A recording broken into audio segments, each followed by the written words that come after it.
Button. Thank you, Mr. Chairman. Thank you all for appearing here. I hope it is clear from the questions so far that we have bipartisan agreement about the threat that Russia poses to our democracy and our interests. It's good to have that agreement now, which we lacked for many years in the last administration, even as Russia was surging troops into Syria to prop up Bashar al-Assad in Iran and invading Crimea and waging war in the Ukraine and beating a United States diplomat on the doorstep of our embassy in Russia and flagrantly violating the Open Skies Treaty and flagrantly violating the Intermediate Range Nuclear Forces Treaty and a whole host of other malign activities. Now, we've heard a lot today that Russia is still not deterred from these things. I would agree with that. We need to take additional action. But we haven't heard much about the relative impact of the steps that this administration has taken versus the last administration, in particular, after the 2016 election.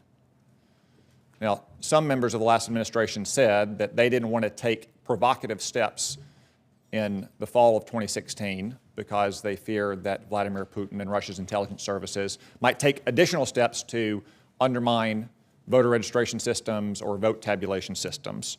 But after the election, the administration kicked out a few Russian diplomats. It might not surprise you to know that those were perhaps Russian spies, closed 2 Russian vacation homes, and imposed sanctions on 2 Russian intelligence services. Ms. Mandelker, how much money did the United States government get from those 2 intelligence services? Senator, I'm not aware of assets that were blocked as a result of those designations. Is that perhaps because Russian intelligence services do not keep money in the United States banking system? Again, Senator, that's not something I would discuss publicly, but rest assured the designations that we've had in this administration have had far and wide-ranging impacts in a variety of different ways. To say nothing of non-sanctions activities, for instance, like encouraging our NATO partners to spend more money on their defense, expanding our nuclear arsenal, spending more money on ballistic missile defenses, providing the anti-tank Javelin missiles that Ukraine's government begged for so long to receive.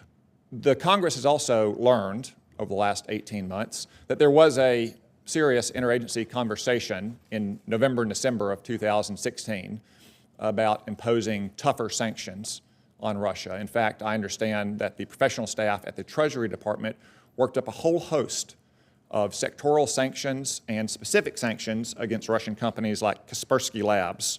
Yet those were strongly opposed by Secretary Lew, National Security Advisor Susan Rice, and Deputy National Security Advisor Avril Haines.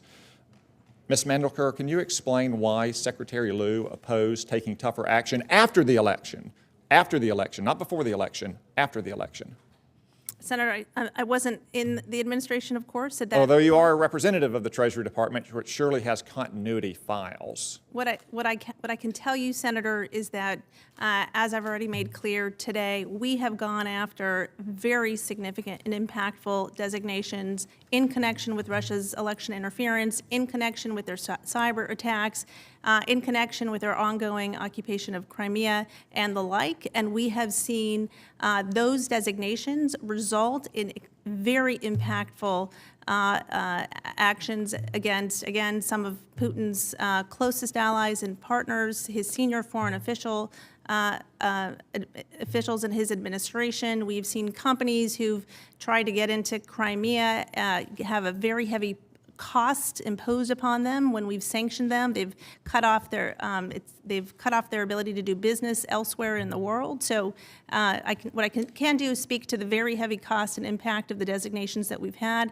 They've been quite substantial, and I would say far more substantial than those that were issued after immediately after the November 16th It would be nice election. to know why Secretary Lew believed that and why President Obama accepted his opinion. Let's take one final question here about a gentleman you mentioned earlier, Oleg Deripaska, a Russian oligarch who our government has sanctioned.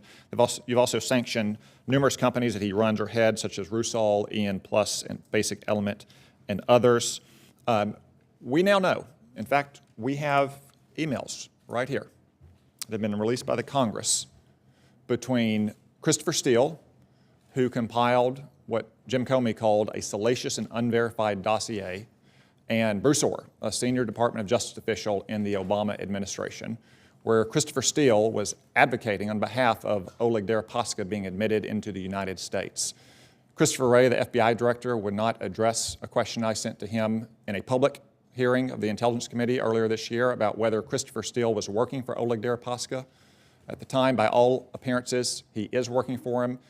Is Christopher Steele and his business the kind of entity or subcontractor for a sanctioned Russian oligarch that you have the authority to sanction under CATSA?